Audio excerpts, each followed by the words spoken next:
Assalamualaikum warahmatullahi wabarakatuh.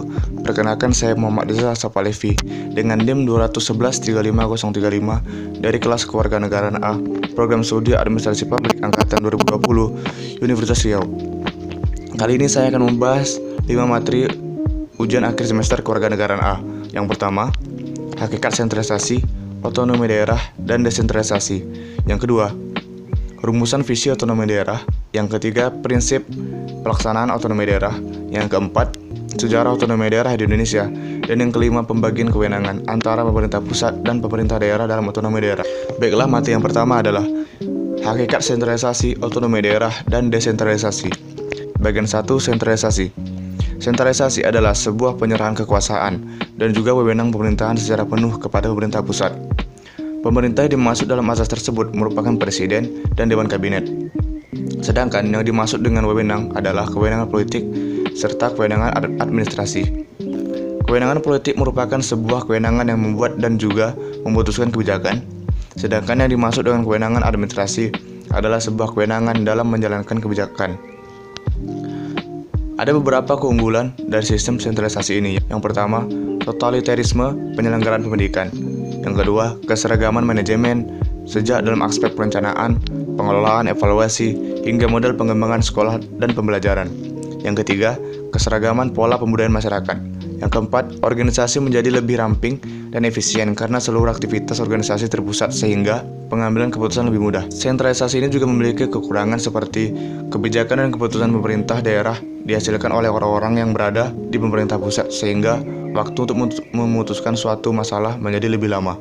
Yang kedua, kualitas manusia yang robotik tanpa inisiatif dan kreativitas. Yang ketiga, melahirkan suatu pemerintah yang otoriter sehingga tidak mengakui akan hak-hak daerah. Contoh sistem sentralisasi ini seperti bagian lembaga keamanan negara seperti TNI yang melindungi NKRI dari 3 titik pusat yaitu udara, laut, dan darat. Yang kedua, Bank Indonesia yang menjadi pusat dari semua pengaturan, kebijakan moneter dan kebijakan fiskal. Bagian 2, desentralisasi. Menurut Undang-Undang Nomor 5 Tahun 1974, desentralisasi adalah penyerahan urusan pemerintah dari pusat ke daerah.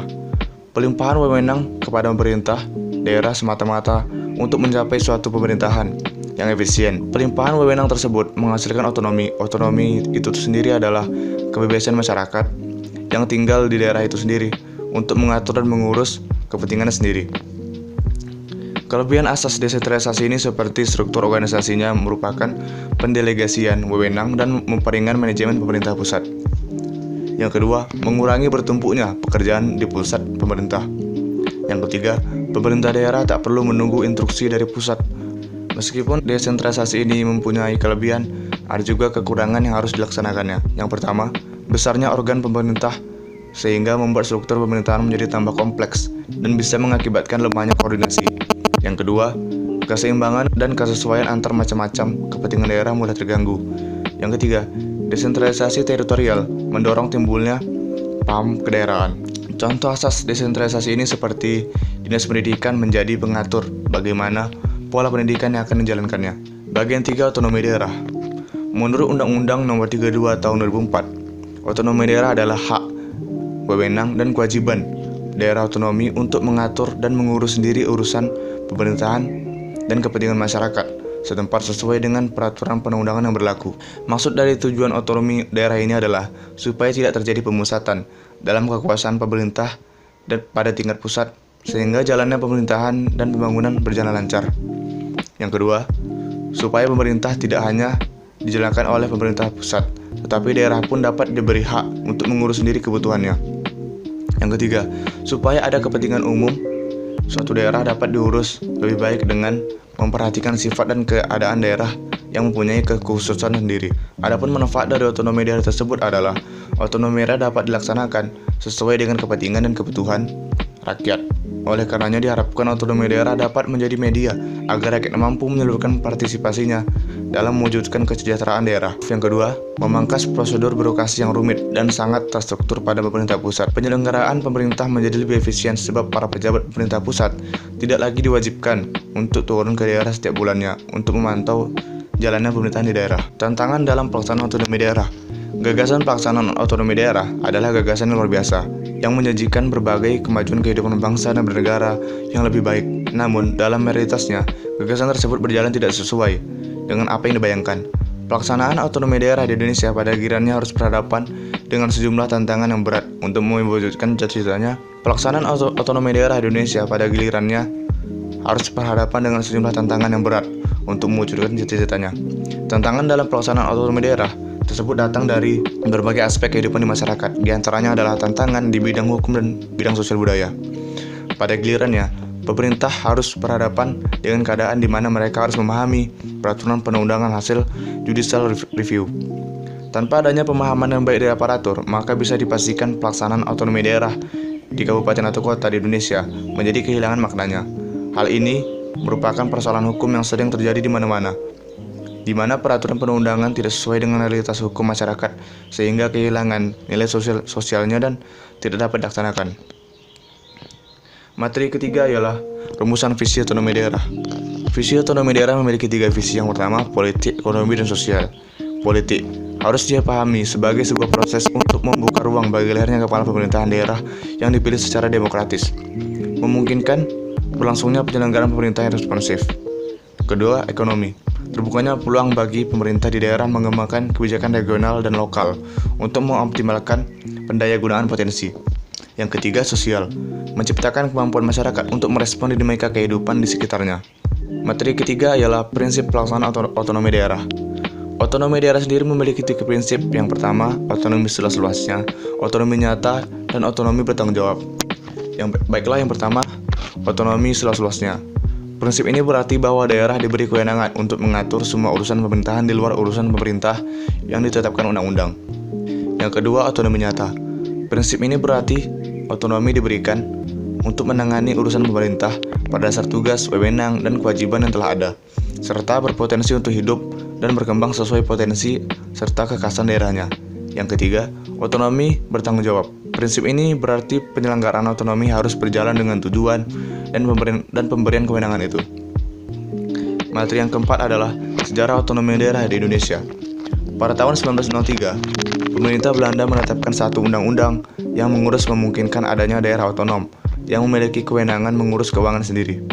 Pada tahun 1922, dikeluarkan West of the Western Fair Farming, di mana sudah mulai dilibatkan orang-orang Indonesia dalam badan-badan pemerintahan.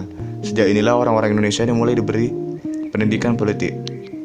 Pada tahun 1937, mulai diterapkan konsep desentralisasi atau disebut otonomi daerah.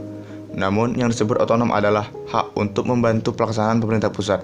Sementara kepala daerah adalah orang-orang pusat di daerah, yang sekaligus memegang jabatan tertinggi di daerah dan diawasi oleh Gubernur Jenderal. Di era kemerdekaan, Pasal 1 Undang-Undang 1945 menetapkan negara Indonesia adalah negara kesatuan yang berbentuk republik. Pasal 18 Undang-Undang Dasar 1945 beserta penjelasannya menjelaskan bahwa daerah Indonesia terbagi dalam daerah yang bersifat otonom atau bersifat daerah administrasi. Selanjutnya, materi yang terakhir adalah pembagian kewenangan antara pemerintah pusat dan pemerintah daerah dalam otonomi daerah. Pembagian kewenangan dalam hubungan pusat dan daerah adalah menyangkut pembagian urusan rumah tangga atau dalam bahasa peraturan perundang-undangannya disebut dengan urusan pemerintahan. Menurut Nikmatul Huda, pada hakikatnya urusan pemerintah terbagi dalam 2 kelompok. Pertama, urusan pemerintahan yang sepenuhnya diselenggarakan oleh pemerintah tanpa asas desentralisasi. Berbagai urusan pemerintah tersebut secara eksklusif menjadi wewenang pemerintah, baik pemerintah negara kesatuan maupun pemerintah negara federal.